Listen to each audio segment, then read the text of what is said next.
Welcome. You have now reached the labyrinth of ACOG's abandoned archives. So that was their intent. And as was. This is Ramona Africa, one of the members of the Move family. She was there the day the bomb dropped. They had videos of her getting locked up with one of her, nephews. She never seen him again after that. But yeah, this is her story on what happened May 13, 1985, the day that they dropped a bomb in Philly on the Move family. There is a small war underway on a street in Philadelphia tonight. There was gunshots, thousands of rounds of bullets from the police. Police moved in with tear gas and water cannon. They wanted to kill our children. I had recommended to use an explosive entry device. The house shook. Smoke was coming in, so we knew they dropped the bomb on us. Police allowed the blaze to burn an hour and a half before calling in firefighters. I don't care what they said. There was no justification for what they did. They done burn up 2 blocks. Explain that. I never imagined that the government would drop a bomb on a row house in Philadelphia. It's an embarrassment to the city of Philadelphia. My name is Ramona Africa, and I was there when the police dropped a bomb on me and my family May 13th of 1985 and killed 11 of my family members. I was there. Yes, sir. Yup. Yeah, y'all better lace y'all boots up, strap them up tight. You already see what type of party it's ready to be. We ready to get straight into it. This shit is crazy. Dropping bombs, government dropping bombs, police, executions, fired, what, you name it. Let's talk about it. Y'all want to talk about, always remember 9/11. Fuck 9/11. How about we remember May 13th, 1985? The MOVE organization was born in Philadelphia during a time of revolt. People of all nationalities were joining revolutionary groups and challenging the core structures of empire: war, racism, and inequality. In the tradition of the 1950s civil rights struggle, armed self-defense against police and vigilante terror was also taken up by oppressed groups in the 60s and 70s. It was also a time of severe political repression, with wanton police brutality and COINTELPRO employed against black radicals. Led by founder John Africa, MOVE's philosophy was to challenge the abuse of all forms of life, including animals and nature, and held regular non-violent protests confronting everything from Dow Chemical to the Ringling Brothers Circus. Under their philosophy of back-to-nature communalism, they liberally grew their hair and didn't conform to societal norms. Let's go. You see this? All melanated people, bro. All melanated people. This is why I say, fuck 9/11, because that shit was a scam from the beginning, bro. If you know, you know. We ain't here for that, but we here for this. We here to see this right here. This is what we need going forward. This is what we need going forward. Melanated people trying to figure out what nationalities they are, what nation they come from. Why we not remembering this? Why we can't see this more often? We have our own society. They built their own society in Philly.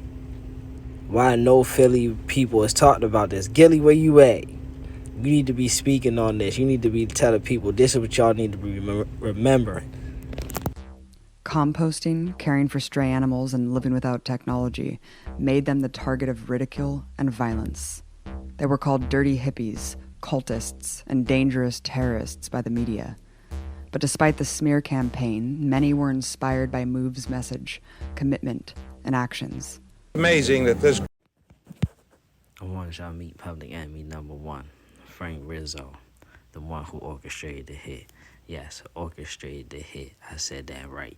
He dropped the bomb on the Move family in Philadelphia. He was going in there, taking them out by force. He is public enemy number one. Group has been running loose now for a half a dozen, couple, 3-4 years that I know of, and they should have been in prison many, many months ago. Police will be in there to drag them out by the backs of their necks. They're going to be taken by force if they resist. No question about that. Children or not. Escalating attacks led to members brandishing guns. Yeah, see that? This is what I envision. This is what I envision where we stand up and have our own society. We police our own cities and stand for our own people. We protect our own people. We out here like this. And this was May 20, 1977.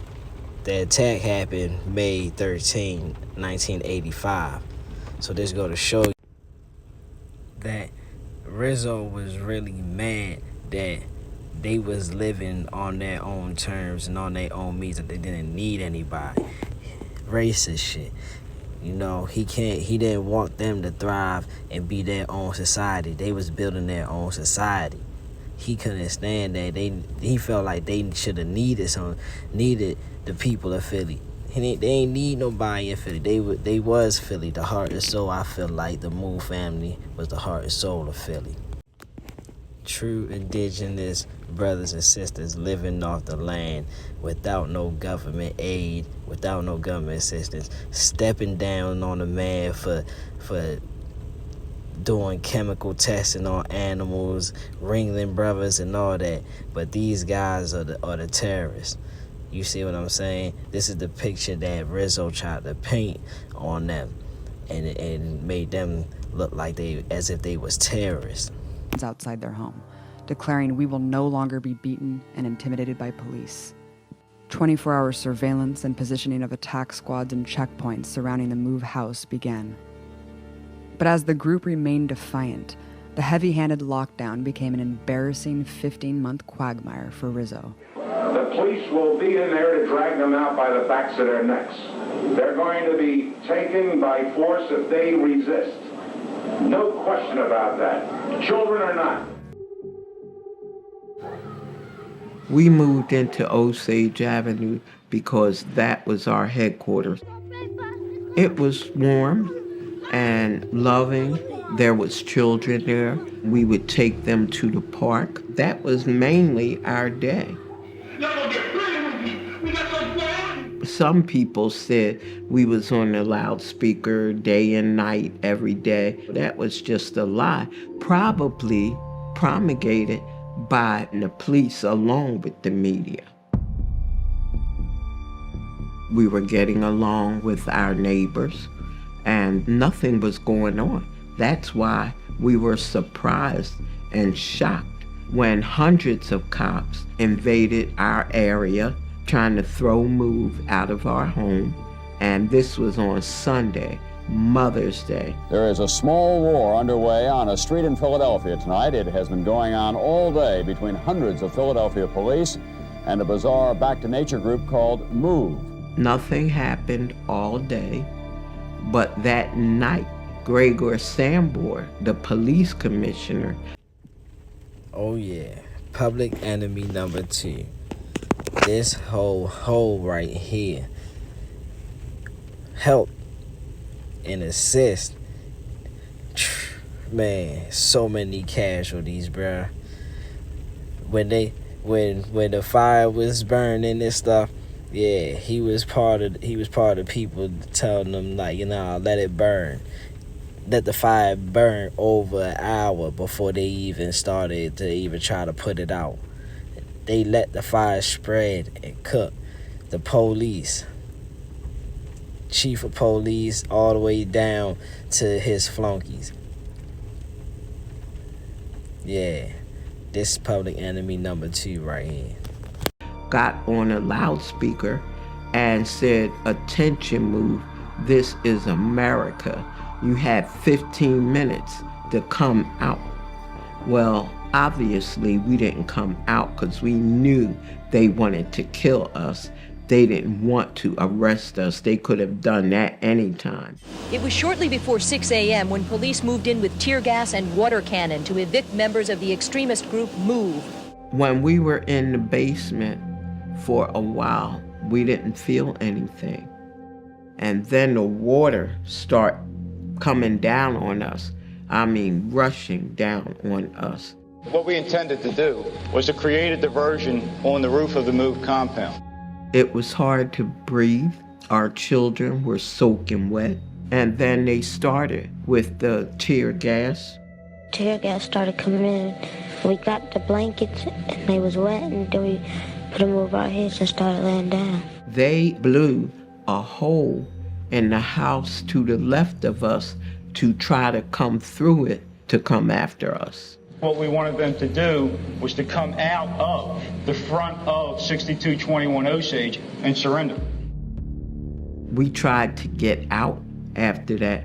We tried to bring the kids out and was shot back into the house. A gun battle erupted. They shot over 10,000 bullets.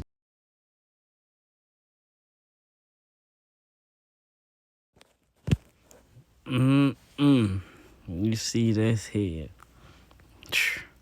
They shot over 10,000 bullets. Hit them with water cannons, tear gas,